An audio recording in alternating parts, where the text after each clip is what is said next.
and then this button, and we're live. Oh, snap, look Oh at that. my. Here we are, ready to play the game. My audio levels look good.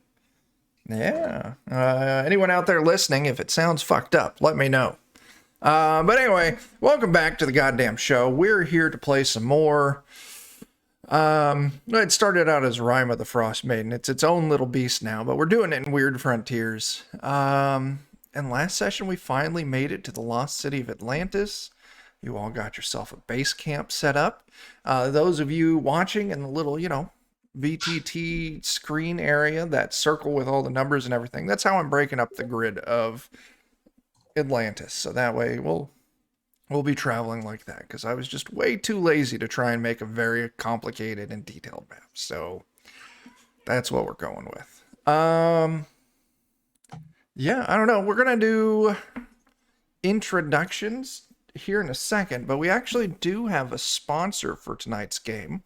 So I just wanted, give them a little plug. Tonight's game is brought to you by Chemicor Claymore Anti-Personnel Mines. Enemy forces closing in on your location. Neighbors Yorkie won't stay out of your azaleas. Boy Scouts just won't take the hint that no one wants their weak-ass popcorn. Well, Chemicor is the perfect solution for you. Chemicor, Claymore Anti-Personnel Mines. Fuck everyone in front of you. And there it is. Thank you, Chemicor. Thank you. So yeah, we are missing a Jeremy tonight. As he described it, he is in a place where they don't have air, just evaporated water. So, good luck, Jeremy. So yeah, we'll go through, do some introductions. We're going to start in order with, Bert. Bert, who are you? Where can we find you? And who are you playing tonight? I'm Bert. Check out my stream at twitch.tv/SteamSteelBirder. I'm playing El Leon tonight. The most fantastic wrestler known in these parts. Yeah. Snap into a Slim Jim. That's it. All right. Moving on down, we got us a Dan. Everybody, Dan with Defenders of Cobalt. I'm playing Glint. We'll see how many naps I take this session, especially when, the fights start, which happened a couple times last time. Yeah, you took especially right at the end. Yeah. Yeah. With, whatever that creature with the giant eye was, and then the giant robot, and, I slept right through it. I had a great time. You did. But yeah, that's how it goes. Moving on over, up at the top, we got us a Jake. Greetings, everybody. I'm Jake. I'm with the Defenders of Cobalt. You can catch me here at twitch.tv/Defenders of Cobalt. And I'll be playing the Olympian, the ghost of a dead Greek guy living in the body of a dead American guy. And now we're in Atlantis. Ooh. Spooky scary. All right. Last but not least, we got us a Jeff. Hey, I'm Jeff from Adventures in Lollygagging, twitch.tv/the Lollygaggers. We play various role-playing games on the internet on Mondays, Fridays, and Saturdays. Friday coming up, we're playing Delta Green. Saturday, Worlds Without Number. And on Monday, we're back to Things from the Flood. I am playing Mama Purdy. There it is. There you go. And she is a dwarven hellbilly with a magical jug of never-ending hooch that often puts people to sleep.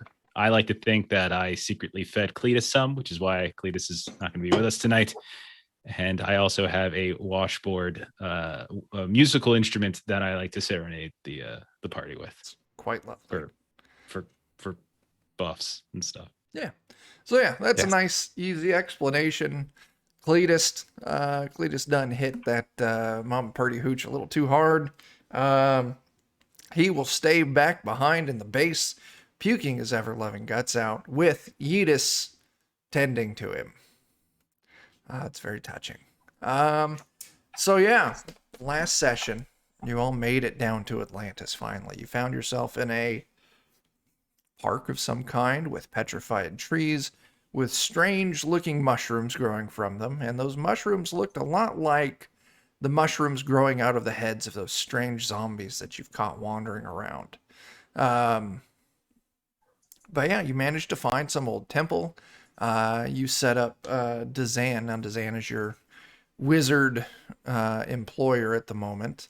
And inside this temple, he set up his little portable cottage, and that's kind of where you're setting up your base camp.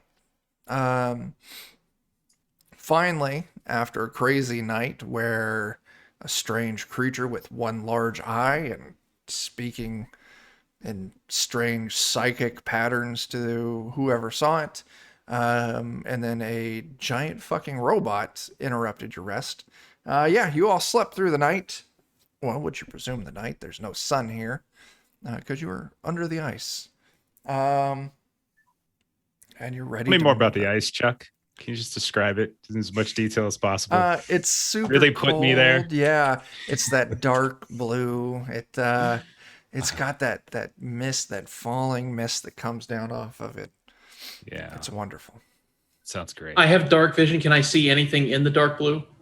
You can see some leftover TV dinners, and maybe a couple hot pockets, some of those Some bomb hams. pops. Yeah, Pockets. Some hams TV dinners. pockets.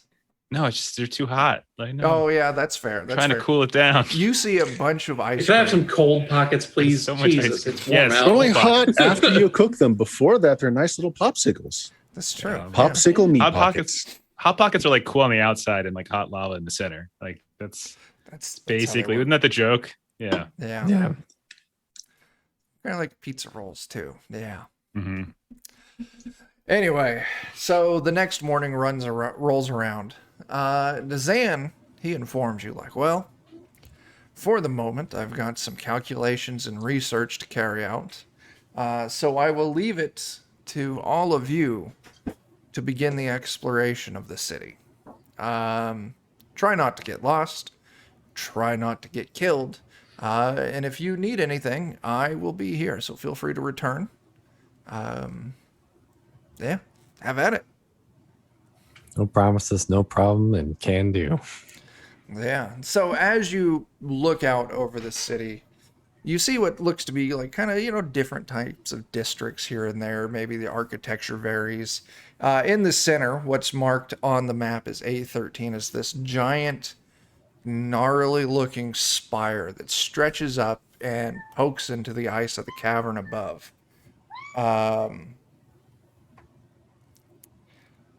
Yeah, that's the base description. The real question here is, if you're all going to start exploring, where do you want to go first? We could always Grid-wise? take our Like grid-wise, like which quadrant or Sure. okay. we could always take our default and go to A7. By that I mean go to the left. Always left. I'm Yeah. suspicious of that. I totally Yeah. just burned like Chuck and the alien crew on that I the other like a definitely- couple weeks back. Don't remember that, and I definitely did not remember that as I planned out. Oh no. Maybe we go to A8 instead. Oh, just completely disregard left or No right. left, no right, just straight. Just straight. Okay. So is that where you want to go? Yeah, I think on our Sure. way to the central nervous system of this city would be a good idea. So yeah, pass through A8 towards the spire. Okay, sure. So as you all set out from your little temple, once again you find yourself in this petrified forest. Once again, it's pitch dark in here. There's some strange ambient light kind of filtering down through the ice above. But yeah, you exit the temple in this strange park with these petrified trees. You all took quite a bit of time last night to go through and just completely just burn every mushroom that you could find to kind of give yourself a safer zone to rest and return to. Let's go ahead. Let's do some rolls here. Let's see. I want to pick on there's 4 of you tonight. So in the order of what I see in Twitch, Jake, would you please give me a D6 roll? 1d6 roll coming up. Okay. 1. Very cool. Come on, roll 20, work for me. It says I'm rolling. There we are, it rolled. As you finally make it to the border of this park, you find that this park has it's got this stone fence coming around it, but it's a very, I don't want to say like an organic, like it's been molded or formed up around it. It's very intricate, looks real artsy. Really, it just looks cool. I mean, just looks like someone managed to will the stone underneath your feet to kind of form this artistic kind of fence that surrounds the park. As you kind of move out into the park, into the A8 section, you notice the architecture here. This section, it's very soft in the architecture. It's lots of gentle curves, almost looking like flower petal-like shapes. But it's got a real strong immersion with scenery, landscaping. So if there was grass, it's dead. So there's big patches of dirt around here. There's more of these petrified trees coming out.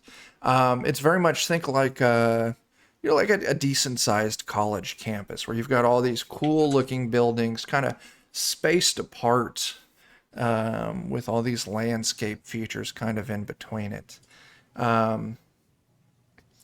As you're moving through, you see these different kind of buildings, and as you kind of are moving past the first of these buildings, almost just like by your proximity or closest to this building, you see lights kind of start trying to flicker on along the front of the building. There's this big, almost like marquee across the top of it, in front of these doors that kind of flicker to life.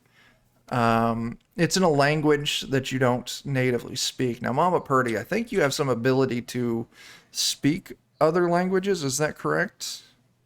I mean, like, because of a hillbilly? I don't remember. Maybe I'm misremembering that. so. No? Okay. We might have had do we have any like equipment that could do this? I don't remember. But anyway, the thing that I was getting at is just natively it's in script that you don't comprehend on your own. So you're not sure what it says. But it's as you're all moving past. I'm going to pick on Linthian because you're the one who rolled poorly on that random encounter check.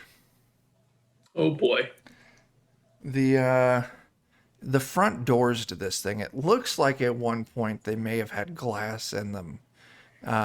It's long since broken out, but the doors swing open, kind of catching you all by surprise as you see kind of silhouetted a dark shape moving out of the darkness of the interior of the building.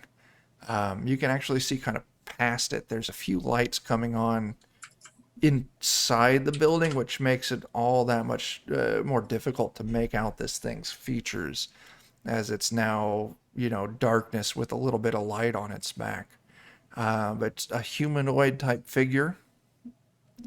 From what you're seeing, it looks like it does not have legs. It's like where it's like waist level below seems to come down into a point on the floor, and it's just slowly gliding out of this opening towards all of you.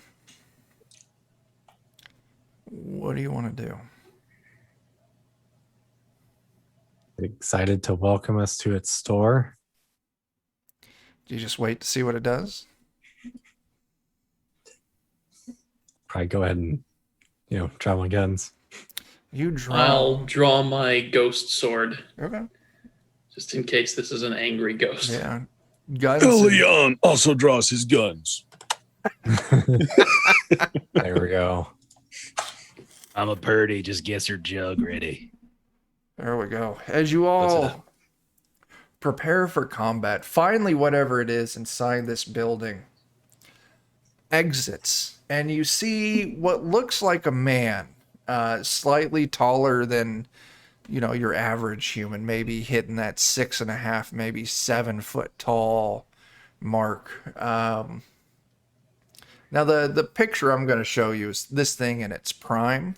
At the moment, its copper skin is green with, patina and oxidation.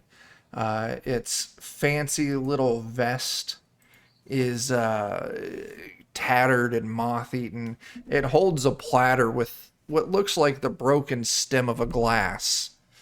As it glides out and then kind of reverse and parks next to the door, gives a little bow, and then in this broken robotical voice, like it's having a hard time verbalizing, it kind of breaks out this strange language that you don't understand.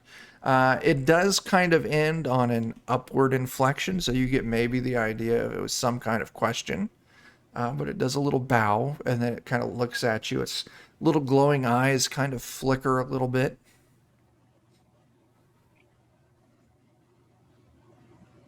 It repeats its question in whatever language it's speaking. I'll give a silent nod and then bow in return.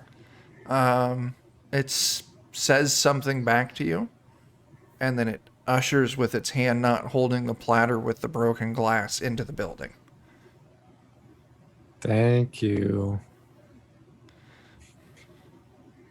I will step into the building. What are the rest of you doing? I'll wait for him to go, and then I'll do the same. I'll follow closely on Ollie's heels, so he's not going anywhere by himself. Obviously, this is a domestic service or perhaps a blackjack dealer. It's the bow tie. It's the bow I've only tie. ever seen them on one of those two individuals. Yeah. And that's the bow tie of a seasoned pit boss right there. That is. It's very.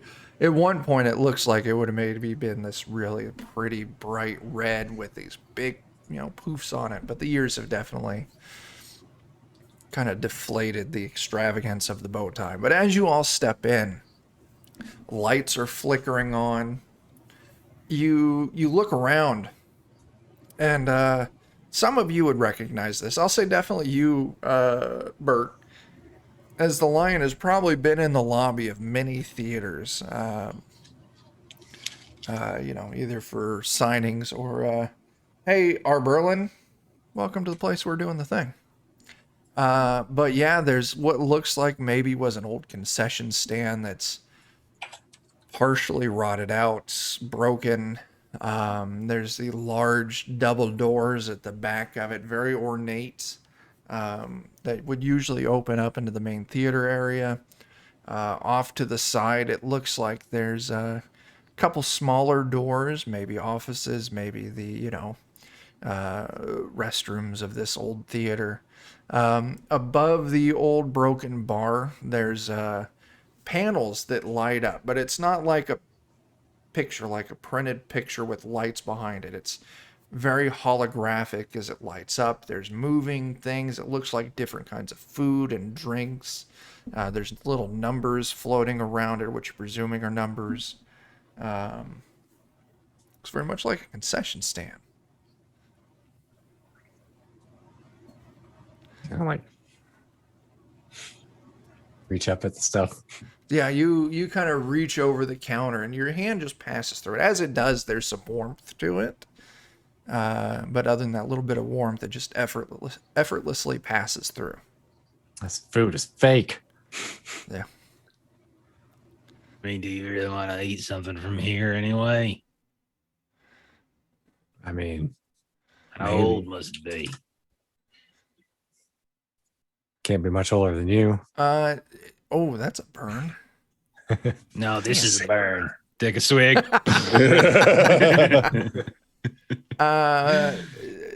Dan, give me an intelligence test. Okay.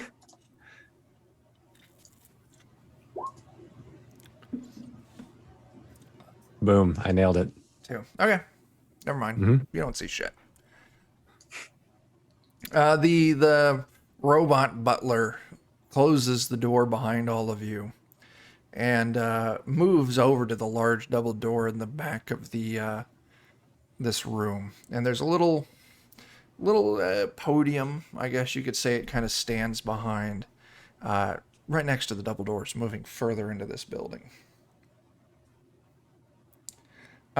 Yeah, there, Dave. Dan definitely did not pass that test. You saying a 2 wasn't enough? Yeah, Dan did bad. Yeah, I did very bad. I'd like to check behind the concession stand, just see if there are any, maybe not like food, but just any sort of nifty, neato goodies in there. Sure. Give me an intelligence test. Yeah, all right. Personality, like intelligence. There we go. That's not too good. Lion's just kind of sitting back, looking and saying, "Okay, so the main stage will be there."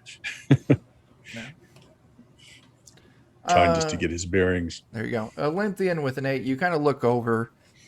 You see rubble back behind there. You see, kind of rotted carpeting. You do see a couple of small coins. At least initially they look like coins. They look to be gold exterior with this strange kind of almost blue light. At first you think it was glass, but then you realize this blue light in the center of it. And we'll say that you see... come on there. Roll for me. 3 of them. I'll take them. Yeah, when you pick them up. Now, the light, it's confined to the center section of this coin, so it doesn't shed light. It's like you can't use it as any kind of light source. But, if you drop it on a street or something like that, it'll be easy to find. Maybe some kind of currency, you're not sure. It looks super cool. But the other thing that you do notice as you're kind of leaning back up after picking those up is kind of growing from the cracks where the stand meets the floor. You see a couple little mushrooms poking up. Ooh.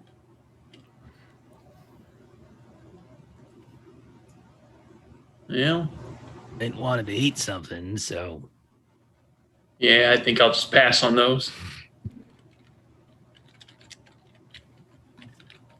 I'm not too keen on those mushrooms either. you should probably burn them just in case, you think? Oh, absolutely. If it wouldn't be too much of a bother, I would say, yeah. Yeah, no problem.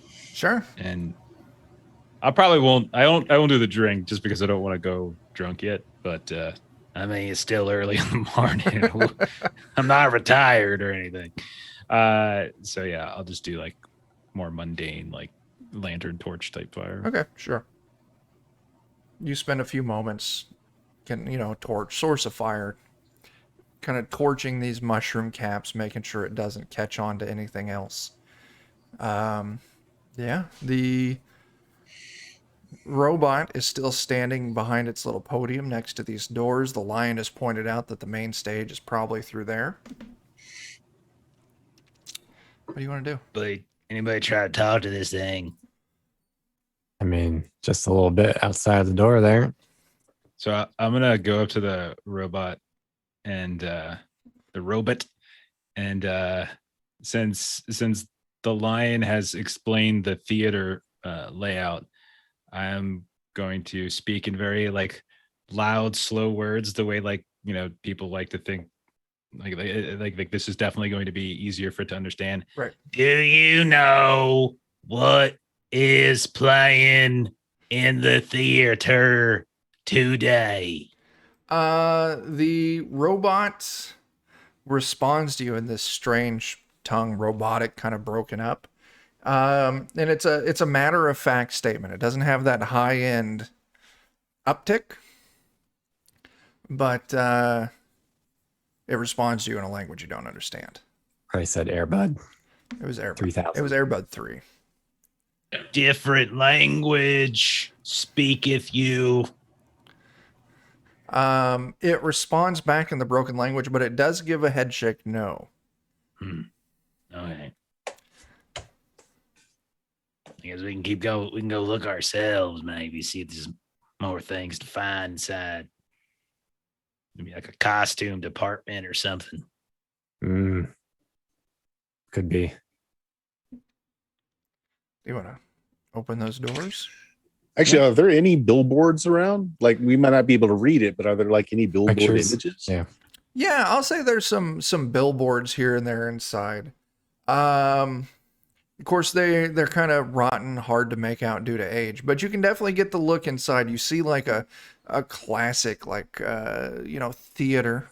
You can see they look like humans. They're a little taller. They're a little thinner than what you would expect for humans dressed in strange clothes, and it looks like they're on the stage giving some kind of performance. And you can see a couple different ones, different kind of lettering on it here and there to indicate the different kind of whatever the play is. Different actors on the stage. So some look like maybe it's a tragedy, maybe this or that standard array that you would expect to find in a regular ass Broadway play. Maybe there's some that are dressed in like strange furry outfits that look like odd cats.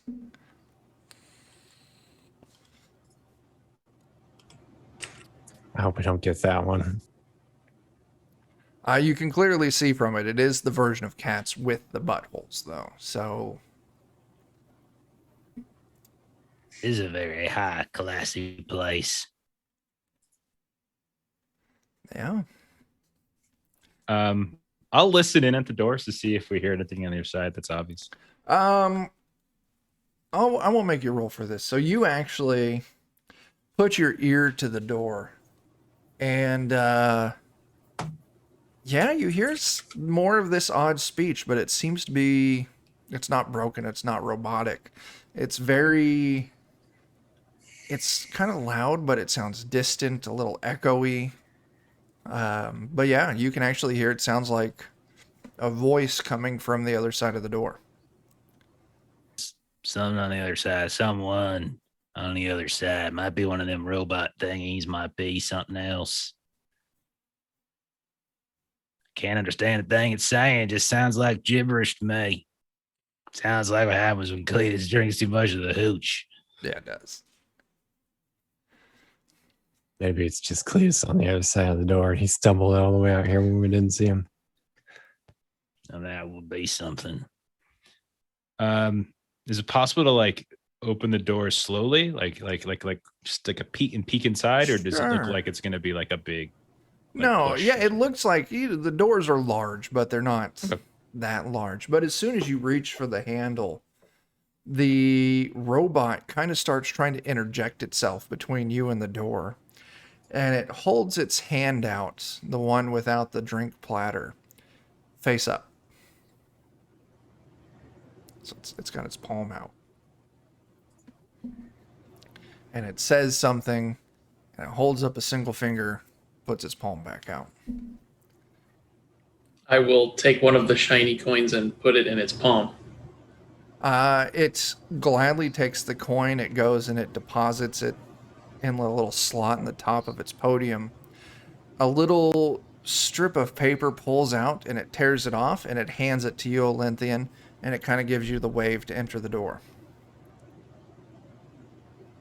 How many of them coins we got? I've got two more. Can I have one? Please. Sure. I'll just give both of the coins over. Yeah. I mean, Stay in the lobby. I'll give one over to whoever Sure. wants it, and then give the other to the robot. Sure. So who's taking the other coin? This thing gladly accepts the coin you give it, deposits it in the podium, rips off a ticket, and hands it to you. I figure the lion might benefit from the theater more than I do. Mert, does the lion take the coin and hand it over to the robot? Bad things always start with money. But yeah, he grabs it and puts it in his palm. Yeah, you get a ticket, and it gestures towards you as well. So now there, Mama Purdy, if you crack the door open, you can see inside the theater large rows of seats, the stage up front with rotten kind of curtains around it, and you see a figure, a single figure on the stage, almost like it's like reciting like Shakespeare. It's doing the big bravado type of gestures. It's moving around. It's speaking. It's really projecting its voice. But the thing is, it's transparent, and it's got this kind of blue sheen to it. God, I think there's a ghost on the stage. I better check this out. No, Yeah. head inside. Now, as soon as the door opens, this thing just vanishes, and there's just like this blue mist that settles down where it was and kind of rolls along the ground. Well, we had phantom food earlier. Maybe it's something similar. Think this place might be haunted. Like that's the only rational explanation. Now, everyone knows there's no such thing as ghosts, Mama Purdy. Well, what do you think? That was a ghost right there. And then we see things and they're invisible. I don't know. I think it's haunted. They could be nice ghosts. Not every ghost has been mean. Anyone got any salt? We can just put salt everywhere. I read that somewhere. Well, if anyone's got salt, it's probably at that snack stand back there That's true. with all the ghost snacks. Hey, Glenn, can you say the snack place has got any salt back there? Yeah, Dan, I can take a look. you just give me an intelligence test there, Dan. Actually, give me a luck test. Okay. For once, my piss poor roll benefits me. Yeah, you see what you would describe as a futuristic retro sci-fi popcorn machine. And sitting next to it are several large cans, like with little metal handles on it. And you pick it up and you twist the lid off, and you see you've got 3 of these cans that are full of salt. Oh, good. One of them's got to be Butter Buds. Give me a luck test, Bert. Luck test for Butter Buds. Okay. Yeah, I can do that. Ooh. Roll 20 is doing strange things. Okay, here we go. Going super slow for me. Yeah. That is over my luck, so no deal. No, it's all salt. Just regular ass salt. All right. Well, I'm keeping one of them in case there's ghosts out here, and you guys can have the other 2. Okay. So I'll go ahead and I'll burn a point of temporary personality to do my see the near. Sure. soul sense to see the denizens of the near. As your vision kind of shifts over to the ethereal, you see this actor, essentially, this strange human-looking actor, very sharp features, taller than a regular human, very thin, just standing there, arms crossed, staring at all of you, tapping its foot. I'll look at the others and say, I think we need to sit down. And I'll find a seat and I'll quietly sit down. Sure, yeah. I'll follow the lead, sit down as well. Let us be entertained. Oh, there's gum in my seat. The floors are all sticky. So yeah, I'll say Mama Purdy, you were able to get the 2 things of salt from Glint. You all sat down and, in a couple of, a handful of chairs, and all of a sudden the creature, the ghost, reappears, and it speaks to you in a very, theatrical kind of voice. Can't make out anything it says. Once again, it's in this strange language. Can we all see it and hear it, or just Olympia? All 3 of you now can. It's like once you kind of sat down and were ready for the show, it reappeared. And it kind of starts going through the motions of whatever this play is. Like, it's playing multiple parts all on its own. So a couple of times it like runs backstage and it comes out in a different costume. It starts performing over here. Then it runs back and changes into the original costume and kind of gives a reply. Like a one-person show. Look over to the other 2. This is the most confusing peep show I've ever been in. Mama Purdy is just like pouring salt out in a circle around her chair. Damn ghost ain't getting me. It's as you 2 kind of start talking. It stops. It kind of looks towards you, crosses its arms, starts tapping its feet. It's like, shh. Shush me. Shh.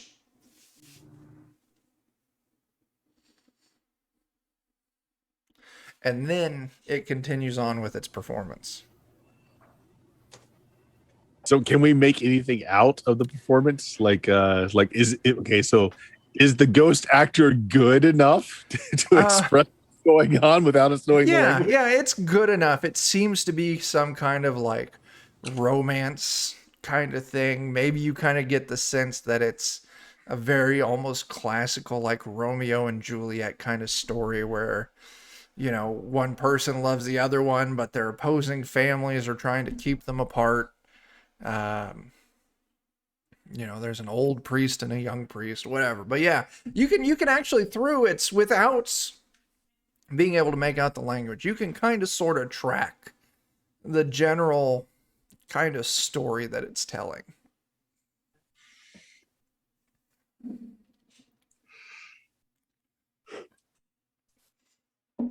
How long do you all watch it?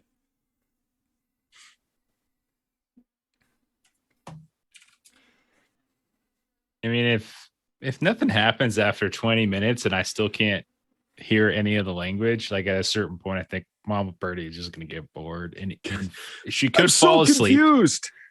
The actor keeps putting on clothes. When do they get to the taking off the clothes part? Looking around. So it picks up the tone of the lion kind of complaining. It looks over and it sees Mama Purdy snoring somewhat loudly. Alinthian, how are you handling this? I'm trying to pay attention. Okay, yeah. So let me actually roll something here real quick.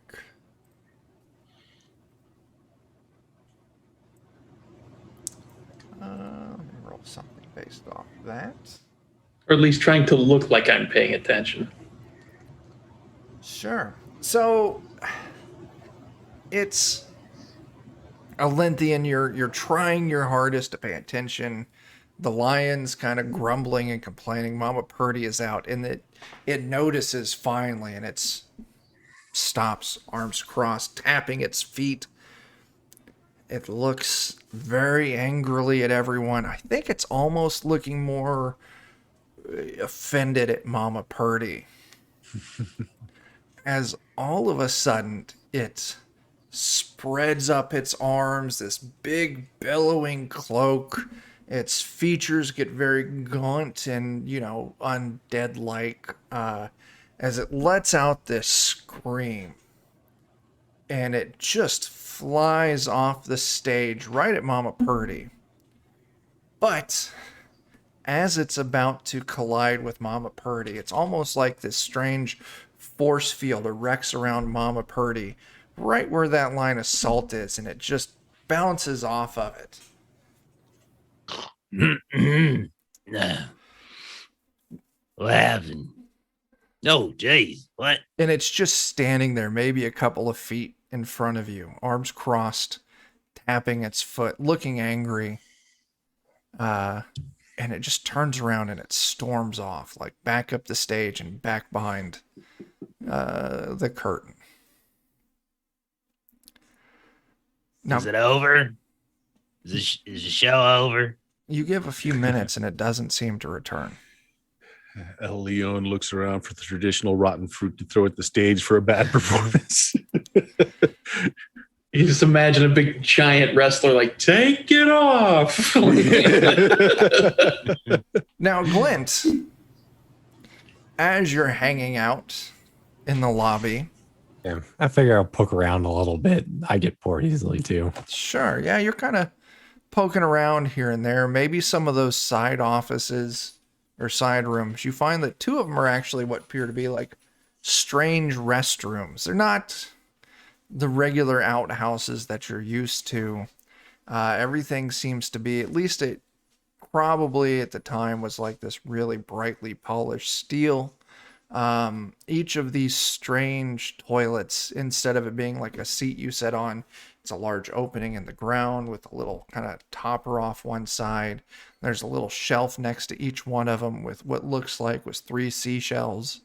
But you kind of move around, you look. As you're kind of heading back out into the lobby after checking out the second restroom, you see a creature slink into the doorway, kind of trying to stick to the shadows. And you're looking at it, trying to figure out what the hell's going on. You realize it looks like that big-eyed creature from last night, but it's skin coloration is different. Like it's trying to like camouflage different or just No, different. It just looks different. Like, last night's was kind of reddish with, different kind of spots and models on it. This one's like a bluish color. It's just a different one of these creatures. As it kind of moves in, it sees you, but it kind of tries to avoid direct eye contact. You can definitely get the hint that imagine like a cat trying to sneak through a room poorly to keep you from seeing it.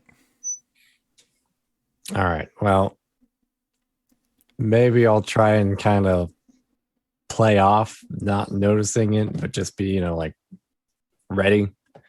We'll see kind of what it does. I don't necessarily want to fight it by myself. That's fine. Yeah, it moves along one wall. It moves back behind the counter. You kind of lose sight of it. But then you start hearing it kind of rummaging through something back behind that stand. The concession stand. Maybe it's time to go startle it after all. Maybe I found something good there. Do you want to move up to it and try and get the jump on it? Maybe so. Dexterity. I'll see if I can just scare it off first. With without agility, dexterity, whatever the sneaky sneak is. agility. Yeah. And 12 is okay. You move around. You kind of look back around, and it's got a portion of the carpet ripped up, and it's clawing at something on the floor. It doesn't notice that you're there. Can I try and just see what's clawing at first, maybe? Sure, yeah. You kind of move around. You're trying to take a little look here and there. I'm going to roll something. As you're trying to get a good kind of look around, get a vantage sight, it notices you're right there. And it leaps back, and it's as it notices you, that strange staticky noise fills your head. And it's kind of just slowly backing away from you. If it's just going to leave, I'm just going to let it leave. Yeah, sure enough. It slinks back out of the building, out of the front door, and out of sight. And what color was this one then? Blue. This one was blue, so the red one was angry and the blue one wasn't. I don't know. Maybe. Draw whatever conclusions you want to draw. They've been drawn. So it's about this time. The other three. I presume, do you leave the theater or do you chase after the ghost? Does it keep performing? No. After it tried to attack Mama Purdy, it storms off and disappears backstage. You want to go harass it back in the dressing room? I think we overpaid for this. It tried to attack you, probably violently, and it seems the salt stopped it. So you did. I mean, I think we know all we need to know about the ghosts here. Salt works. Okay. Wait, so you're telling me the ghosts are real? I am a ghost, yes. Oh, See? I told you so. Thank you, Ollie. Well, I mean, technically, we could all be ghosts, but well, can't you like go send it away somewhere, or Only if it wants to be, and frankly, I don't think it does. Oh, well, let's go heckle it until it decides that its entire life was jam and it's really not good at its performance art. It really I doesn't. think that know might its actually be the audience very healthiest well. thing for it. Let's go harass a ghost. Go assault it. All right. So you Oh, three Dan, I heard that. Yeah. go assault it. That's great. All right. So the three of you storm backstage to chase after it. Let's talk to Glint for a few more minutes. So Glint, yeah, it slinks off, disappears. What do you do? I'm gonna see what it was digging at. Seemed like it thought it found something interesting, and now I'm Sure. interested. Yeah, you move down to where it tore up the carpet. And you look and it seems to be some kind of like floor safe or something like that. Oh, There's a little kind of blue lit up area. You'd think like a little touchpad, but it's all digital. It's blue. And it's got 4 separate characters. oh, I think I've seen this one before. 1, 2, 3, 4. Give me a luck test.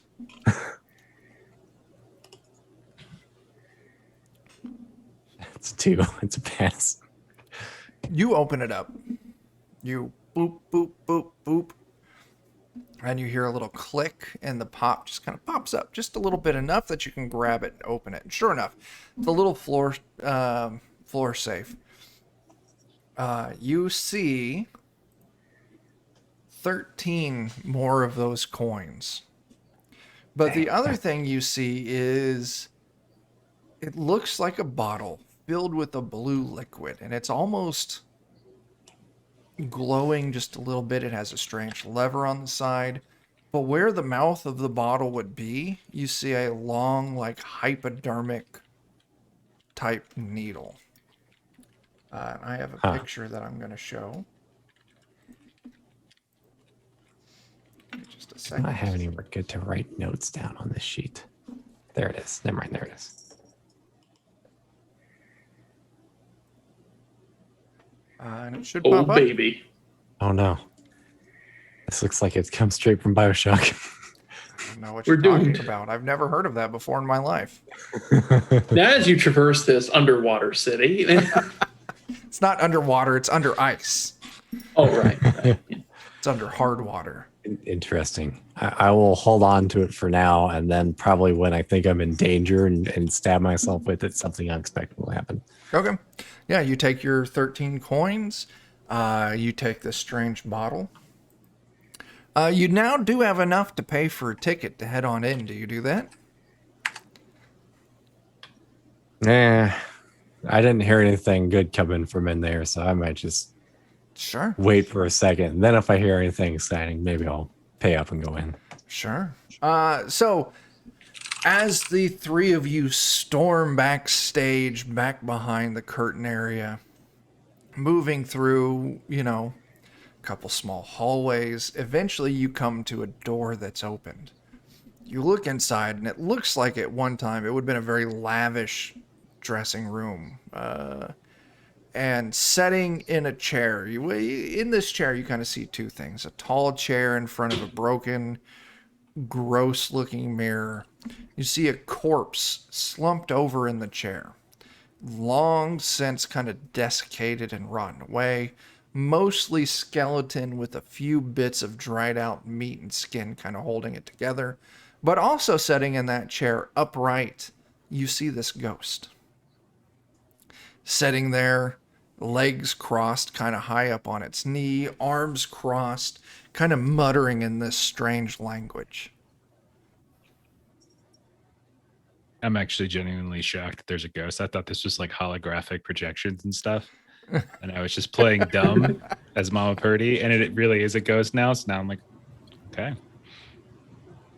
There we go. Hey, we want our money back. It looks like it would have swiveled around in the chair, but the chair doesn't actually swivel with it. And it stands up, and it storms over to you, and it just sounds like it's just chewing you out in this language. And it grabs at the door, and it makes the motion to go slam the door in your face, but its hand just passes through the door. The door doesn't move, and it looks at its hand very frustrated. It crosses its arms again, says a couple other very angry sounding sentences, and then stomps back to its chair and sits in its chair again. Can you speak any other language than that stuff that you're speaking? And I'll speak like Dwarven and Give me a luck check. Hellbilly. Okay. You know, I'm certain, although I can't seem to find it in the text, that Sin Eaters can speak to any ghost because the language of dead is all the same.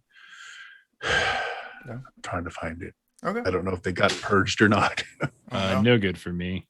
Okay. Yeah, you say this, you repeat it in Dwarven, you repeat it in your Hellbilly.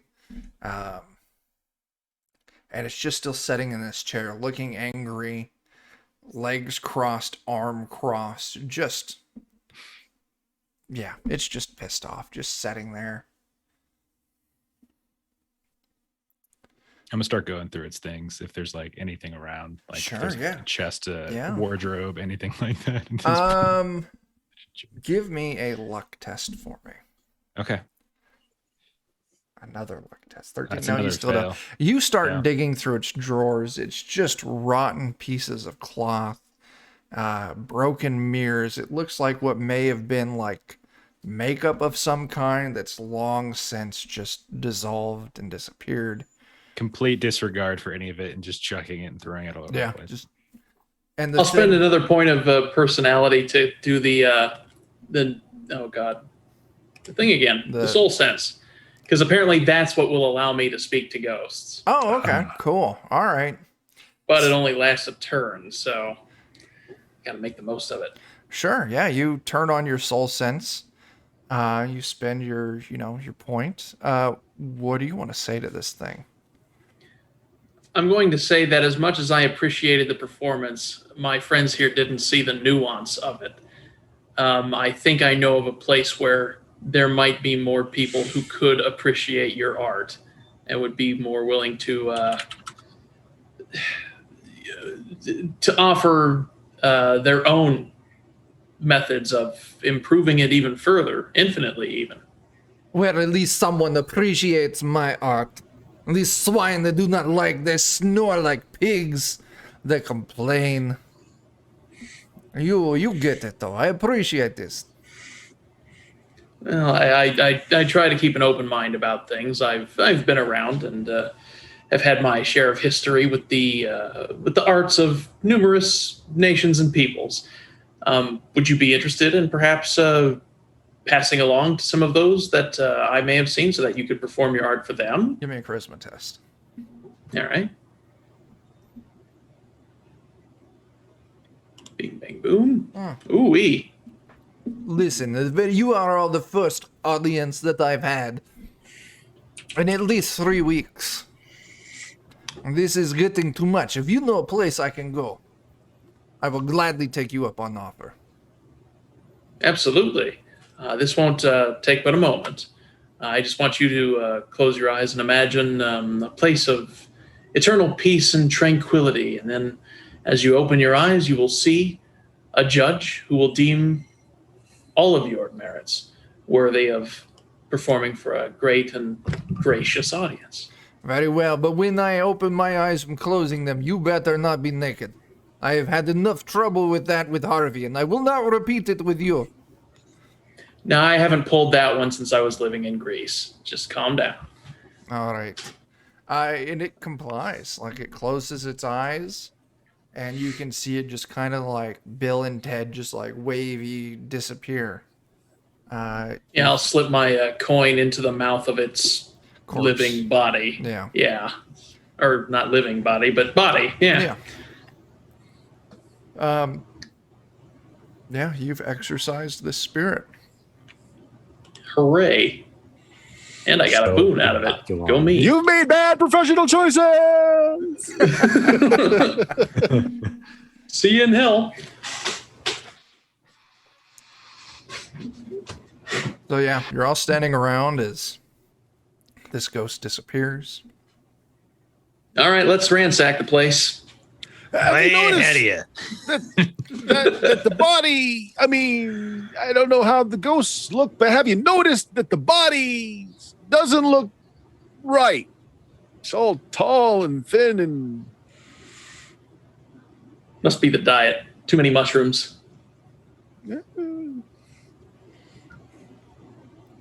Yeah. Do we actually see any mushrooms in here or anything on the body or anything like that? No, not back here. There's no mushrooms. The only mushrooms you saw in this place was back behind the concession stand. Now I will say, now that you have a little bit of time to kind of loot and all three of you work together on it, you do find a strange little metallic case. Looks like a briefcase, a little bit larger with a latch on the front. And as you kind of flick the latch, it hisses and it opens up, and it's like a suitcase, right? It's full of clothing, and you find all sorts of strange bits of clothing. Looks a lot like maybe the costumes that this ghost wore on stage, and they're all actually in very good shape. What do That's they look something like? worth. That's So- something that a wizard would wear right there. They're all very loose fitting. Even you could tell before with this ghost that all the clothes were very loose fitting. They're all incredibly long for fitting that tall frame. So Mama Purdy, like, you put this thing on and it's like a 3-year-old wearing their parents' sweater. Like, it is just so much fabric on the ground, feet worth of fabric at the end of your arms. But it's different kind of blues and reds and purples, all with this kind of like metallic sheen underneath. Big frilly collars on it. Yeah, not any kind of style that any of you would recognize or been familiar with, even with you, Olenthian. Oh, there's my son needing to go to the bathroom. El Leon looks for something that looks like a cape and puts it on. Sure, I you got can an find a idea. cape. Guys, I got an idea. We take his back and we get one of them frilly collars and we put it on Cletus. So when he wakes up, he's got a frilly collar on. Oh my God. That'd be great. It's fantastic. I haven't Not pulled the even old there. frilly collar gag since I was living in Greece. Let's do it. Like there, and I approve of this. Okay. Why would you live in Greece? Doesn't that like get all dirty and stuff? I'm actually, yeah. It's like, Well, yeah. So, yeah, do you all just want to head back to the base and dress up Cletus? Yeah. Or do you want to Maybe- explore a little more before heading Maybe we back? can do We can that explore. when we're done exploring. Yeah. It's like an end to the session thing. Okay. Yeah, sure. As you you head back out, you kind of look around this area. You can see the other buildings kind of here and there poking out. You can actually see off in the distance, a little ways, looks like a coliseum, a very large coliseum. But Is there's- that at like A13 or is that in the same sector? It's in the same sector, A8. While we're, on our way somewhere, I'll tell them about the blue eyeball guy. That way they know. Okay. There's blue things, red things.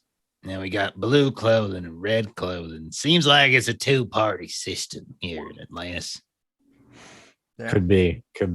Although Anyway. the blue one didn't seem to want to fight me, at least. What color is my cape? We're gonna go with a. God, I think the lion would look really good in a bright yellow, Oh, yes. a nice bright yellow with maybe like some red kind of undertones to it. When you move, it almost looks like dancing flame. The lion approves of this. There you go. And you ever perform in one of them there things? And I'll point to the Coliseum. Oh, yes. Many times. Put on much better shows than whatever that was we just saw. There ever any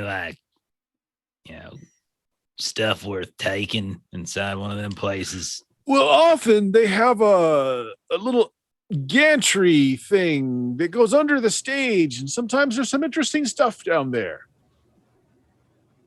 Okay. Maybe we I'm should sold. look. Yeah, I'm sold. Yeah. Who knows? So yeah, if you all start making your way towards the towards this large coliseum, you're passing by all these other buildings. As you kind of get close to some of them, they start kind of lighting up here and there. Some of them do, some of them don't. Lion, give me a luck test. Look. All right. Looking for any of them that might yell out to me, "Kill your friends." No, Yes. Okay. Yes. I think that's what they said. And Yeah, so yeah, you're all passing by this one building. And in the front of it, like this giant holographic, it's another one of these humanoid creatures, very tall, very skinny, but this one's scantily clad. That's better. And Another it's- ghost. as you're kind of moving past, it's like it's shimmering in all the colors of the rainbow. And you can hear there's a crackling underneath of it. You talking to you as players, it sounds like the crackling of a speaker that's gone out. So it's trying to produce some kind of sound, but it's not. It's just this muted, almost like crackling, kind of like flapping noise.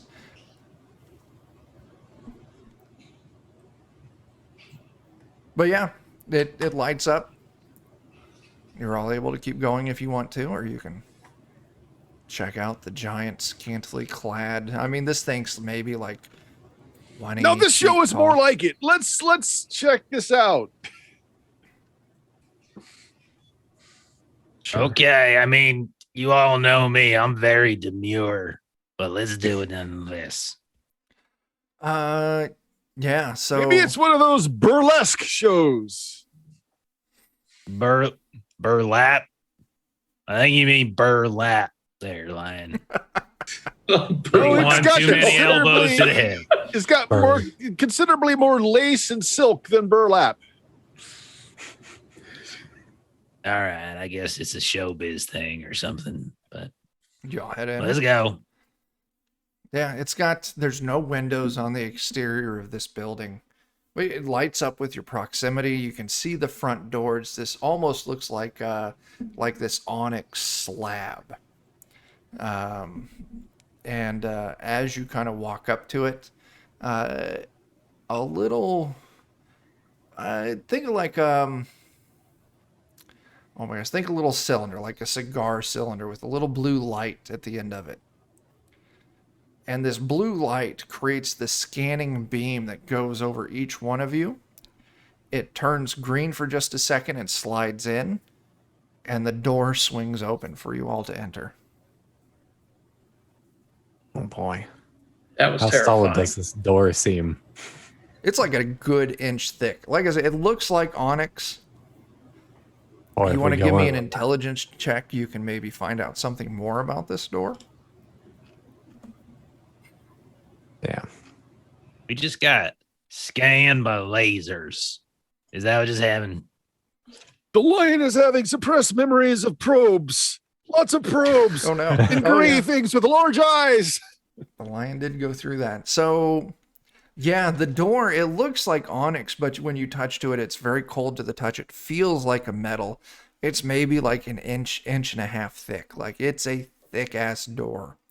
And you have your doubts that if it came to a test of might or firepower with this door, the door would probably win. Is there anything structural around that we can jam in there so that it can't close all the way? Yeah, I'll say so. There's bits of petrified wood here and there. Maybe there's some benches setting here and there. Yeah, I'll say you can find something easily to wedge in there to keep it from closing behind you. That's what I was thinking as well. Yeah. You spend just a few moments, you drag over something large and kind of wedge it in there in a way that you can still easily step over it to get inside, but you feel confident that the door won't slam shut and lock you in. All right. To the show. as you all head into this building, the floors, the walls are all made with the same kind of onyx looking material. There's tables setting around, very tall tables with very tall chairs. All the tabletops look like they're made of the same thing. There's an extensive bar along the back wall with all sorts of different broken bottles and containers. But the real feature of this is a stage. The stage is maybe like 4 feet tall, and it comes to the center where it turns into like a catwalk that stretches along and into kind of like the interior floor space where it eventually ends in like a circular island with a single brass pole that's been kind of turned green with age that stretches to floor to the ceiling. Ceiling's maybe like 20 feet up. But as you kind of walk in, like all of the edges start kind of every surface, every edge starts kind of lighting up, like kind of like it's got like LED strips inside, and it's, you know, doing the RGB thing where it's shifting colors. Music starts playing. It's just Darude Sandstorm. And as you walk in, you hear over the booming throughout the room. You can't tell where it's coming from. A very mechanical kind of voice says something. And as you kind of look around, you see kind of off to the side of the stage, there's another one of these robots. This one's got these big kind of like things on the side of its head. It's got these big kind of like golden looking chains around its neck. And it's at this little booth back there. And it's doing something. And as it does that something, it kind of matches the beat of the music. It's totally a robot DJ. I learned something at the last place I went to. I want to go behind like the bar or whatever, start picking up the carpet. Sure, you go back behind the bar. There's no carpet behind the bar. Oh, well, I want to look for another safe in case they got one like this. Give me an intelligence test there. Oh boy. What are the rest of you doing? Oh, that was luck. Sorry. Oh, that was hardly any better. Yeah, you don't find anything. I'll say, I'll tell you what, I'll throw you a bone. You find 5 more of those strange coins. Hooray. What are the rest of you doing?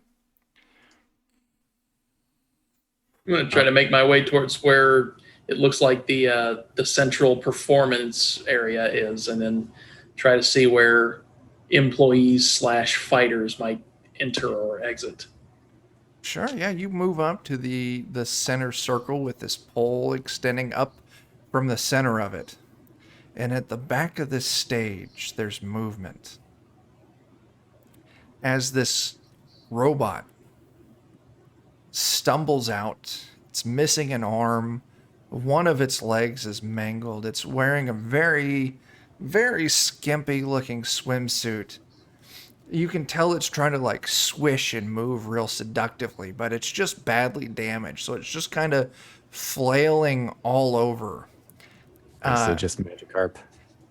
Yeah, it's Magikarping all over. As it kind of makes it to the walkway, it collapses, and it's trying to claw its way towards that center pole. I will step around it. Now, this is up on that stage still, so it's not actually down okay. on the floor level where you are. All right. Well, then I will step around the stage. Yeah, you move around. It's still clawing its way to this pole. Lion, Mama Party? Going towards the DJ, probably. Seeing if I can communicate with this one. Yeah, as you move up to the DJ, you'd have to actually climb up on the stage to get to it. Okay, I'll do that. But I'm going to try to communicate through the universal language of music. So it's playing music. I'm going to try to communicate with some of my own by shaking and shaking. Shakity shaking. Hey there, Debbie. Thanks for the sub. Fantastic. I haven't seen you around for a while, so thanks for swinging by. Yeah, so you get up And it's in its little thing. It's moving to the music. It's dials and wheels it's messing with. And as you start shaking it, like it pulls off one of those things from the side of its head. It's just like, and it holds up this strange rod up to the shakety, and all of a sudden you start hearing the shakety kind of booming throughout the entire room like the music is. You're a wizard. Oh my god. Are you hearing this? And it starts like doing these strange like beats and scratches. It's remixing shakety. My God. And the music of shakety is so fantastic that everyone go ahead and recover a point of luck. There you go. You're welcome. The lion's approaching the stage. Yeah. This very obviously a stripper bot is badly damaged and trying to make it to the pole in the center of the stage.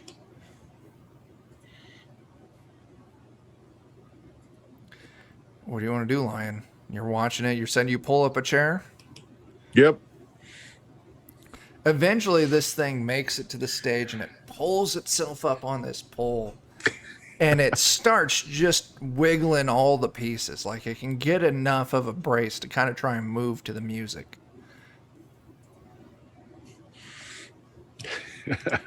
Shakety dance. It's kind of shit. The As lion it's- often has breakfasts in places like this. And you still have to tip well because, they've got kids.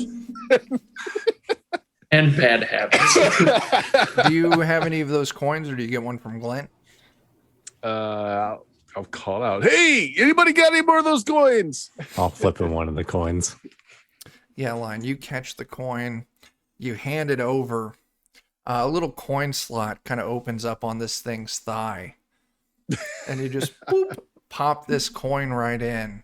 And all of a sudden, the little bits of skimpy bikini just like they detach in certain points and just kind of like suck into the chassis. Think like a roll up like blind. Just whoop. It's all still robot, so there's not really anything to see, but it starts gyrating at you even harder. Now, I do need to make a test for this thing. This is oddly familiar, yet not at the same time. Yeah, it's doing its thing. The lion, are you down any HP? Am I down any HP? Or any attributes? Yes, I am. I am. Go ahead and take an HP for this. It's such a wonderful dance. Okay. It's very invigorating despite it being a badly damaged robot stripper. Maybe if it breaks the rest of the way, we can get our money back. Yeah, what are there doesn't really seem to be a whole lot else going on here. There's the music, there's the dancer that's trying to hold on. Glint, you started kind of digging around back behind the bar. You just found a few coins. Now, I will say, Mama Purdy, you've maybe seen a bar here or there. You can see that behind this area where Glint is lining the wall, there's all sorts of different bottles and containers and canisters. If you had to take a guess on where the booze is, that would be where it's at. I'll point it out to Glint, but Mama Purdy brings her own, so Okay. she don't need it. And it's way better than this stuff. You want to go ahead and take it, Glenn. I know you can't handle my hooch. Glint, give me a luck test. All right, let's see here. Oh, that's way over. Yeah, you don't actually manage to find any bottles that are either still intact or have any fluid in it. Linthian, what do you got going?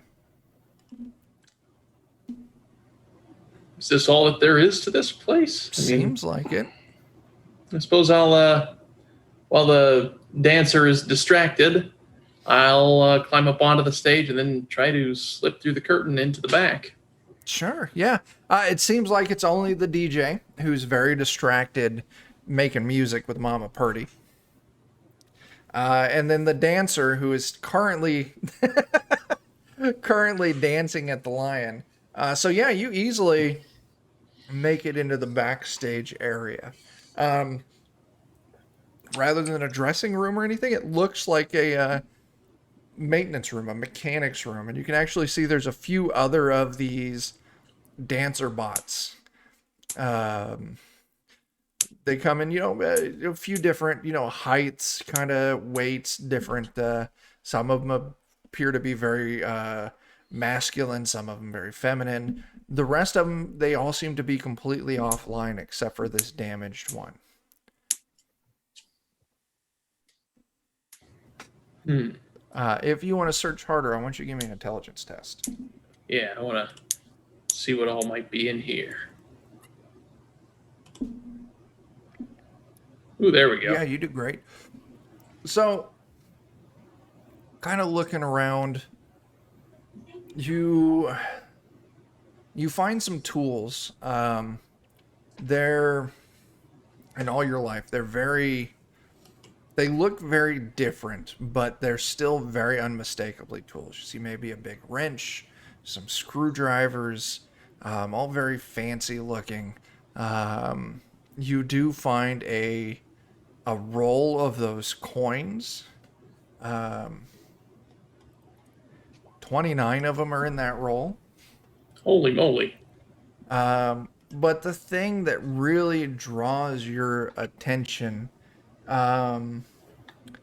is this strange, it looks like a helmet.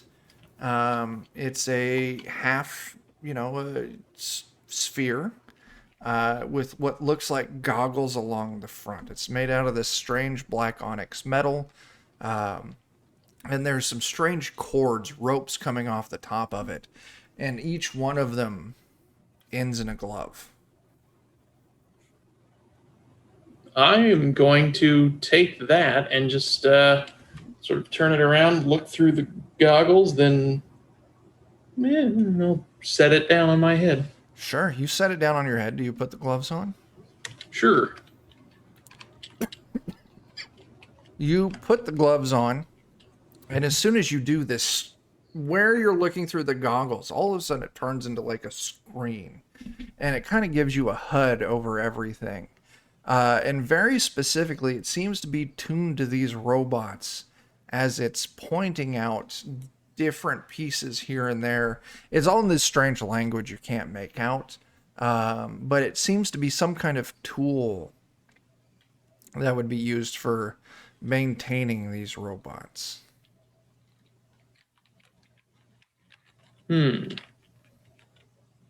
also looks super cool, like very X-Men Cerebro. Neat. I don't know what I would use it for, and yet I'm tempted to take it. I'll take off the helmet and the gloves, and I'll stick it in the Atlantis toolbox. Sure. I'll just take the whole shebang with me. Sure, you got a bunch of tools and this strange kind of VR maintenance thing. Neat. So as you all make it out, you all feel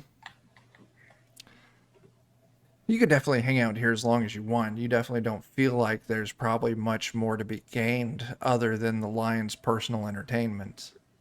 And some great music making between this DJ and Mama Purdy.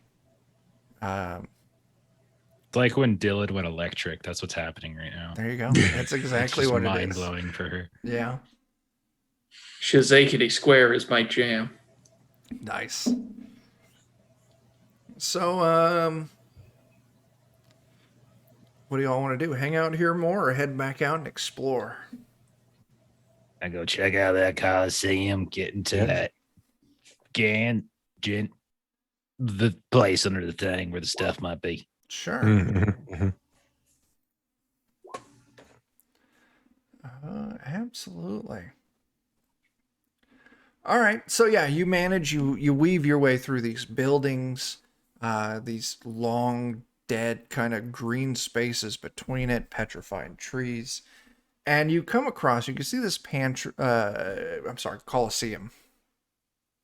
It's kind of built at the top of a hill, almost a very shallow hill. So, I mean, it just sits a little higher than everything else.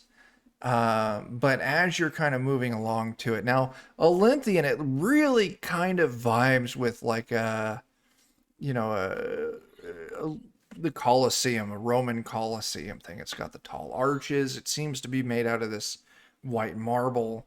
From where you're at, you can see it looks like there's some people walking around the outside of it. A lot.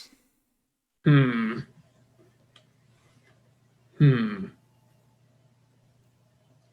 gonna put on the. I'm gonna reach into the toolbox and put on the VR maintenance kit, and then is any like beep booping happening while pointing at these people? Give me an intelligence test. Main intelligence. So I'll tell you what, with that 8, you kind of look, you focus in. It kind of zooms in just a little bit, almost like binoculars. It kind of zooms in, and you can see these people almost completely surround this Colosseum, and it all looks like they're kind of almost like beating at the walls, like they're trying to get in. And you easily recognize them with this magnification. All of these giant mushrooms sprouting out of their heads, limbs, they're tattered, they're filthy. Whenever you would see like what would be like a doorway or something like that, this device on your head gives you some kind of like red warning indication, but you're not able to make out what it means. Yeah, I'm gonna hold out a hand and tell everybody stop. We got spore people surrounding that thing. Wonder if there's some other way inside of it. It seems like there's something they want inside of it. What do we know they want? We've encountered them before. Let's use our big brains, figure it out. What could be? I mean- could it be? I mean, they want other people, don't they? Yeah, it seems like they want things that are alive. So Maybe there's something living in there and it's chasing it and it's hiding out now. We could be big heroes and help them, or we just go a different way. we'd have to try and find some other way inside, though. How many are there? Hundreds. Yeah, I'm not that big a hero. So I mean, some other way inside. Hmm. Like, is there any other buildings like connected to it or anything? No, like this that? thing seems to kind of almost like in this A8 area. This Colosseum's kind of like the central focus of this area, where it sets higher than everything. It's in the middle of this big open area. There's no other buildings really close to it, and nothing connects to it. No, like underground tunnels or something funny like that, maybe. You don't know. Or we could like try and maybe walk around it and see. Colosseums always have underground tunnels. This is my expectation. Let's find them. Sure. Okay. I mean, where else do you keep the lions? That's totally fair. Why don't... Go ahead. Well, Yeah, where do you dump the lion poop? But Same nice. place. So Question for a different day. if that's your intention, to move around it and search the surrounding area for possible secret entrances, underground tunnels, something like that, why don't we go ahead and we'll call this a team effort. You're all searching, so everyone can make me an intelligence test. Oof. Yeah. I'm gonna spend a boon to increase my die size for this test. Nice. Boy, intelligence I'm gonna has start not been our running. game. I'm going to start rolling intelligence as untrained.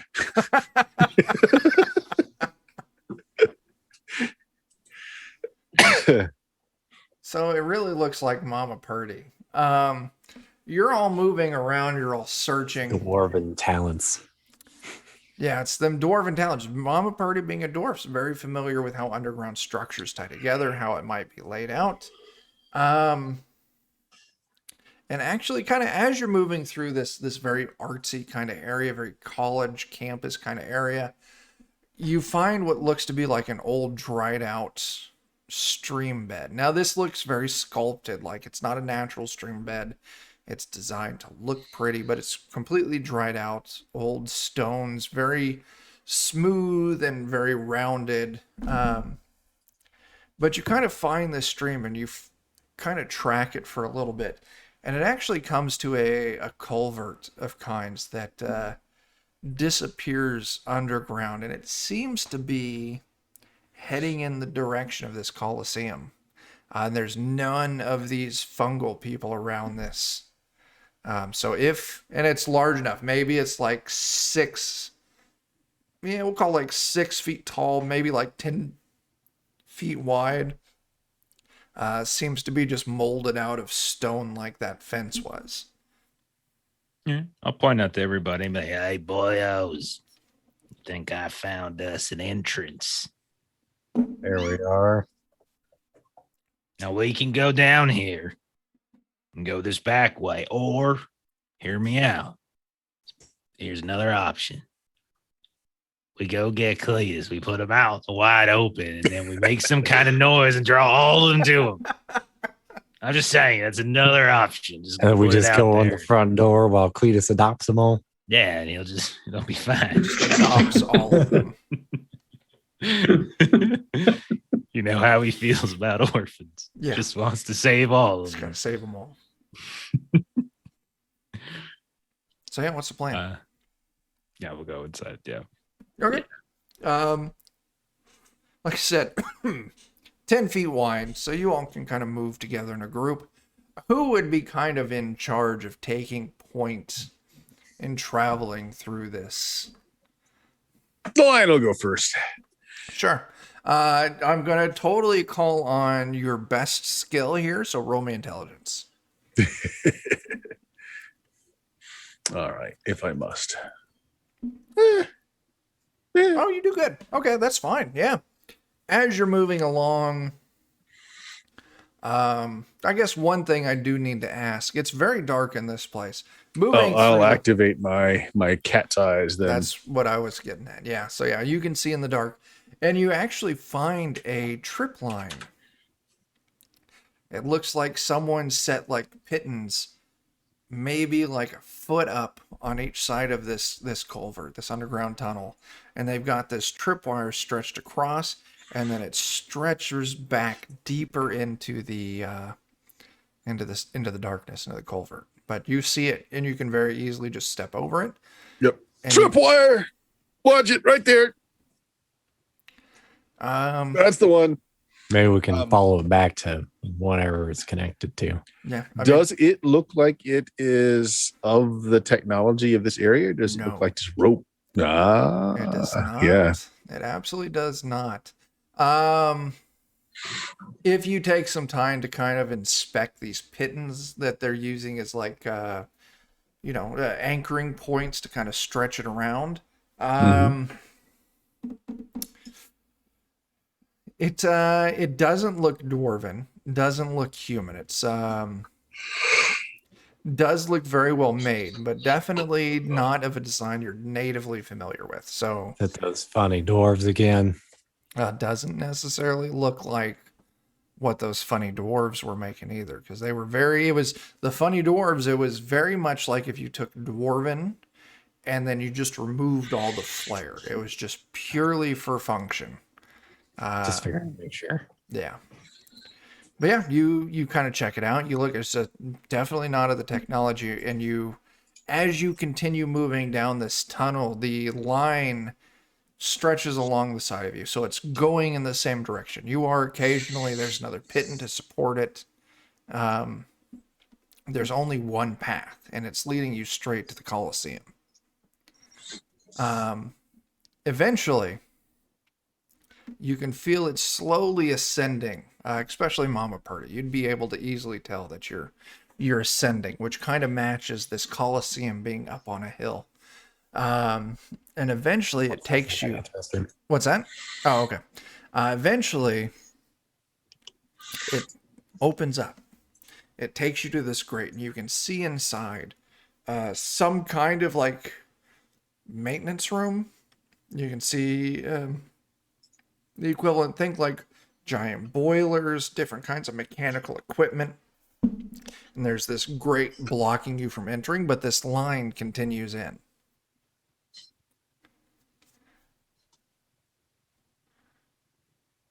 Follow it in. Yeah. Yeah, seems reinforced. Someone's in here. Yeah, And well- them root beat fungus thingies out there coming in. I'm not gonna say zombies because that ain't right. But Yeah. and then this thing here, someone's in here. Yeah. Well, and like I said, this tunnel ends at this big grate that extends from ceiling to floor. It seems to impede your progress forward. Does it look like it's one of them like lift gates? Like there's like a slot in the ceiling that we can like use like I'll say, since it's Mama Purdy asking, and Mama Purdy's got some, dwarven knowledge backing this up, it looks like initially it would have been fixed into the walls, like it wasn't movable. But it looks like someone's kind of chiseled it out. And it looks like there's a latch and a pin on the floor on the inside, and they installed hinges on the top. So you could maybe reach in, pull this pin out of the latch, and just push it up, and it would lift up from the ground, and you could move in. Okay. someone made this into a gate, like a movable gate. And so I will do that. I'll try to open it up. Sure, yeah. Mama Purdy, you do it. You push it open. You're all able to easily enter into this mechanical room. Why don't all of you give me an intelligence test? I'm sorry, Bert. I keep picking on your one score. Oops. I rolled twice by accident. That's there. fine. We'll take your first one. Yeah. Still a 15 is good. I wasted my only 20. I'm gonna get it the whole night. So let's see. You got a 15. Lion got a 12. Purdy got a 7. Jake got an 11. So Glint actually picks this up. So Glint, you're moving through. You detect a little bit of movement off to the side, kind of hiding behind the machinery. Maybe you reach towards your pistol, anticipating some kind of ambush. But then a small form steps out from behind this machine from the darkness. Initially, you think it's a gnome. A small gnome, maybe 3 feet tall at most. But they're very stout and burly, like you would expect from a dwarf. But it looks like their skin is almost the color of stone. They got these long pointed ears. And I do have a picture to show all of you to, Identify yourself, orphan. What are your parents' names? this very, Okay. They're dressed, they're carrying a pickaxe, which they seem to be wielding, ready to defend themselves as a weapon. Calls out in a language maybe you don't understand. It sounds like some kind of warning. Now, I'll tell you, Mama Purdy, being dwarf, you recognize this. It sounds like gnomish. Yeah. I mean, I know Jeff knows what they are, but like, would Mom Purdy recognize You can give the me an species? intelligence test. Okay. I feel like might have crossed paths. Yeah. No, she's not. Yeah, you're not familiar. You're familiar with a lot of the subterranean creatures. This is not one of them, but it does sound like it's speaking in gnomish as it calls Okay. out to you. It seems ready to defend itself. Okay. I don't think I actually have gnomish, so I will speak if I recognize like the sound of gnomish, Yeah. I'll speak back in like dwarvish. I'm Sure. just double checking to make sure I Yeah. don't have gnomish, but I'll try that as it's kind of close. Right? Yeah. So Well, you speak back in dwarvish, and it responds in a very kind of broken dwarvish. Speak your business here. This is our territory. Whose way? And we don't mean no harm to you if you don't mean nothing to us. Me and my clan, we are legitimate salvagers, and we want no trouble. You all have the look of service folk, so we mean we don't want any trouble. Ain't gonna get none from us. I mean, a bunch of them spore folk out front probably gonna turn you into like whatever the hell they are, but we ain't gonna do nothing as long as you ain't getting smart about nothing. Then that's our defense. Keeps the others away. What others? Well, the dark dwarves. Oh yeah, we know about them. The other foul creatures that roam this area. The one with the big eyes. Nah, those are mostly harmless. Just stay out of their way. Okay. Whoops. But the drakes and the spiders, the Drakes and spiders, okay, but drakes like mini dragon thingies. yeah, Ask them about the big metal monster. Oh, right, big metal monster. the guardians, attracted by loud noises. They're very dangerous. At all times of the day, or just in particular times? Ask them about the big metal. We go back outside, and that strip club is just completely destroyed by the time we get back. Like, oh, what happened? No, more so during the night hours. Okay, so gotta be quiet night. Got it. How long you been here? Maybe a few weeks to a month. We came up on an expedition from below. The deep roads. Okay, sure. Yeah. Okay. What was it we were looking for our wizard friend? Like, are we just doing excavation, or is it like do we have a specific- Essentially, he brought you here for exploration. I Okay. think kind of you all talked about the fact that this city also runs off that rock the spaceship did. Okay. So Yeah. there was some correlation between that. Okay. Hey, y'all seen this like rock? And I probably have a piece Oh, yeah, on me, you do. maybe, and so Yeah. I'll show. Yeah. Oh, yes. There's a, in the Great Hoppers down on the lower sections. Great There's hoppers. mountains When of you it. writing this down? Mm-hmm. Okay. Hoppers, lower section. Mm-hmm. Okay. There's much How of it. does one get to the lower section? Well,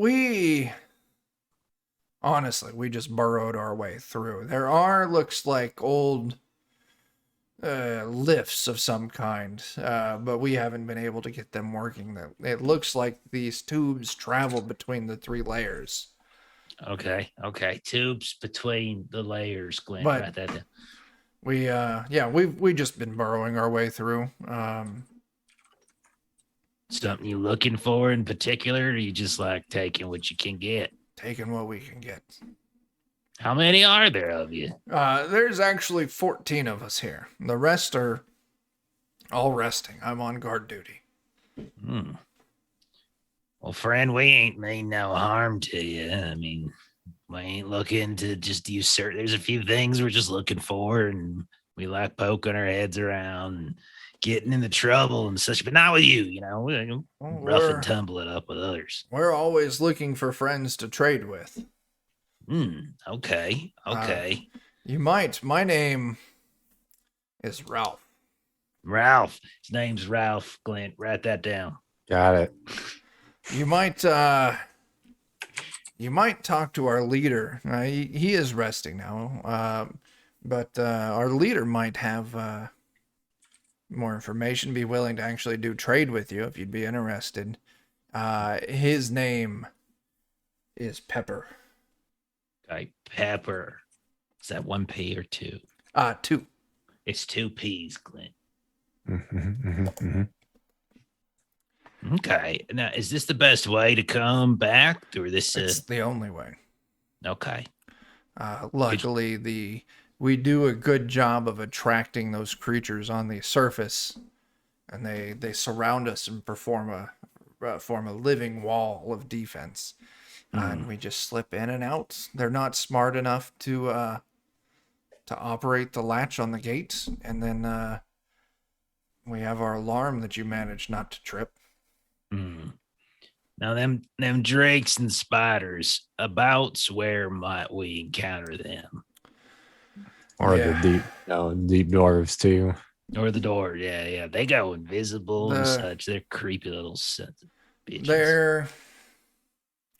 They're not that bad, but they do have some negative tendencies. They're on the lower levels.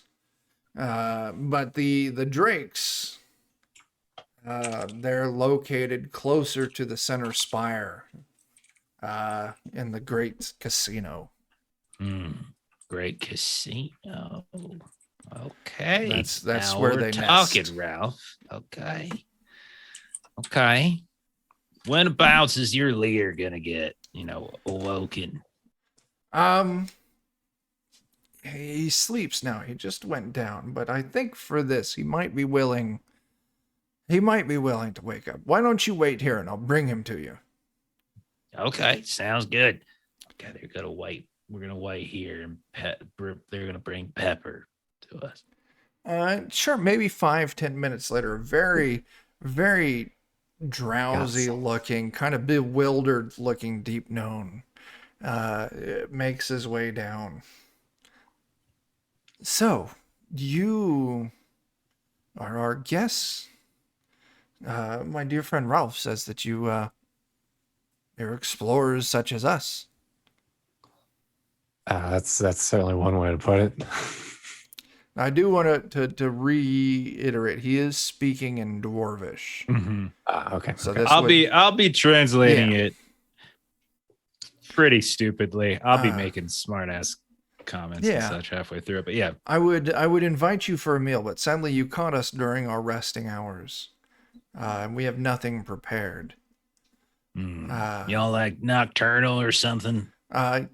Well, as we hail from the deep roads, there's our cycle is usually opposite of that as the surface dwellers. But I mean, nocturnal it is a surface dweller's term. There's no sun to base it off of.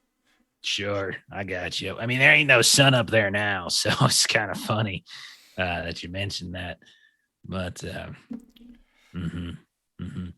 so Ralph here said that y'all would be open to some trade. Oh, yes. It's always good. We come across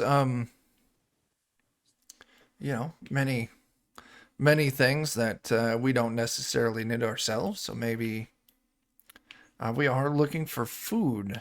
If you would happen to have any. Food. They're looking for food, guys. You got any food we can trade for some fancy stuff? We have salt for pepper. We got some I like salt. where your head's out, Ollie. Yeah. and I'll hold it up and I'll do like a Vanna White thing, and then I'll like do a voice. Now here we have is some salt. Now salt, not only is it a flavor enhancer, It's a but preservative. it is a ghost repellent too. So it has Oh. a dual function. I have Learned that never- firsthand. I've never used salt to repel the ghosts. Extra bonus. I would be willing to trade you. What you got? I have gold. I have also. Ralph mentions that you're looking for the rocks found in the Great Hoppers. I certainly have plenty of that. Maybe for the salt there, I'll give you a couple pounds of these rocks. You know what, Pepper? That's just we're off to a great start here. Just an absolutely fantastic start, guys. What else you want to trade with them right now? I think all we you got guys is seem- more salt. Well, no, I already did the salt thing. I gave salt for a couple pounds of the rock, so we can get in the spaceship, fly away. I'm curious. I'll take the little thing out. Do you know what this is? Or you have any more of this? What are you pulling out? The little vial with the syringe.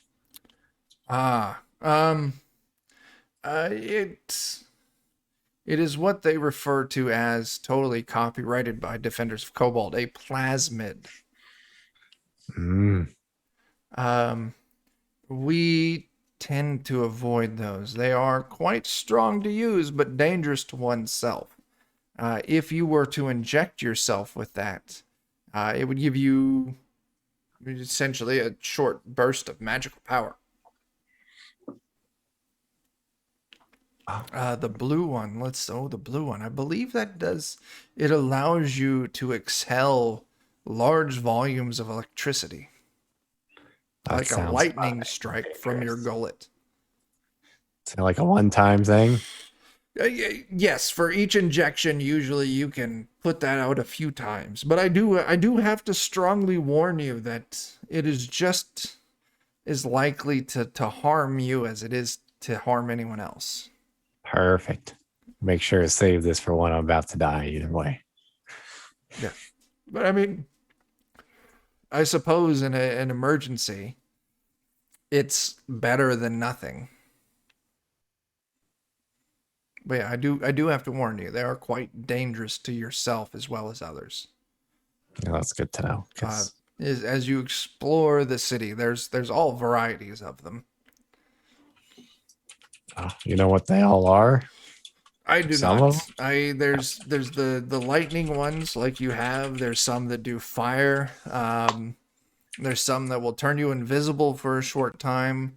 I think we found one that makes you extremely fast, but we tend to avoid them. It's not worth the potential risk to ourselves. Is Fair there enough. anyone that suddenly grows like a ton of hair or fur? Not that I've come across, Mhm. but Okay. I wouldn't, Just keep adhere to it. Okay, they're far That's more common in the middle level. Okay. Okay. So, uh, yes, is there anything else I can help you with? If you want, I can see if I can find a place for you to rest for the day. I'm quite tired myself. I don't mean to be rude, but You're fine. you. We didn't really bring a lot of stuff with us. Not really expecting to trade with anybody. I mean, as you move around, if you've ever find anything worthwhile that you want to trade, we do have some basic supplies. Food, other than food, we're short on food. Other than food, is there anything else in particular you're looking for? Gems, precious metals. Yeah, Um, sure. Classic. Yeah, very. We're simple people that like simple things. I can appreciate that. That's our main reason for this expedition was wealth. I won't lie to you. Y'all got any use for like a Yeti and a man? I do not know what this Yeti is that you speak of. Yeah, I know. Don't worry about it. It's not important. Okay. Okay. Free Yeti comes with moose antlers. Mm-hmm. Well, y'all want to rest? Do you want to take up our new friends on hospitality? I mean, we could always make our way back so we can mess with Cletus some more. Oh, that's right. We do have the fancy ruffles to put on them. Yeah. Plus, I think it's kind of like the middle of the day still. It is kind of the middle of the day still. So I'll tell you what, with the information you have, we got about 10 minutes left in time. You all can easily make it back, kind of retracing your steps to the park and then to the small temple that you've got your base set up. You dress Cletus up in the fanciest, most ruffled, fluffiest ruffles we can find. fluffiest ruffles that you were able to get out of that thespian's costume kit. And that's kind of where we'll call it. Let's think here. This is episode 16, if I remember right. Let's see. Let's put some on Yeetus too, so they match. That's right. I think that's a good idea. What I needed to find in there was like Dante's outfit from Devil May Cry. You know what? I'm gonna say you're all due. You're all what, level 4 right now? Yep. Yeah, I think so. Go ahead and take level 5. Yeah. Oh boy. Spiffy. Yeah. So yeah, next session we'll pick up with all of you back in the temple. Cletus fully dressed up, all fancy like, and we can keep exploring the city. You did find some new friends. The deep gnomes hiding in the Colosseum. You got a little bit of information about the fact that there's drakes and giant spiders. You all went to a robot strip club, which was very exciting. A little too exciting for some of us A now. little too exciting, but that's fine. That's how it goes. Yeah, that's all I got. This is a good time to sign off. Let's go with Bert. Where can people find you? Twitch.tv/Steam Steel Murder or the podcast at Blue Magic, BLUMAGIK.com. This week we're continuing our Talisman adventures on Friday. And hey, some Shadowrun this Sunday. Yeah, we do. That'll be good. Excited to get back to it. Very cool. Jeff. Twitch.tv/the Lollygaggers. On Friday, we're going to be playing some Delta Green, continuing our Impossible Landscapes campaign. And on Saturday, we're doing Worlds Without Number, which is like a science fantasy hex crawl. And then on Monday, we're back to Things from the Flood. Very cool. Here on Defenders of Cobalt, tomorrow night, 9 p.m. Central, we're going to be doing Watercolors and Warriors, our 5th ed Ghibli inspired campaign. Last we left off, the crew was exploring a dungeon full of shapeshifters with frog feet. So we'll be picking up from there. Friday night, basic fantasy role-playing game. This Saturday at 1 p.m. Central, we're going to be doing some more Forbidden Lands, continuing on with Raven's Purge. We don't have anything Saturday night. And then, Sunday I'll be hanging out with Bert and Jeff and Steven and Christopher over on Steam Steel Murder for some Shadowrun. I don't fucking know. I don't got anything else. Nice session. So I guess Yeah, it's fun. I'm hitting the buttons to get to the wrap up. So I guess until we see you again, start fires, do drugs, and tip your fucking bartenders. Deuces.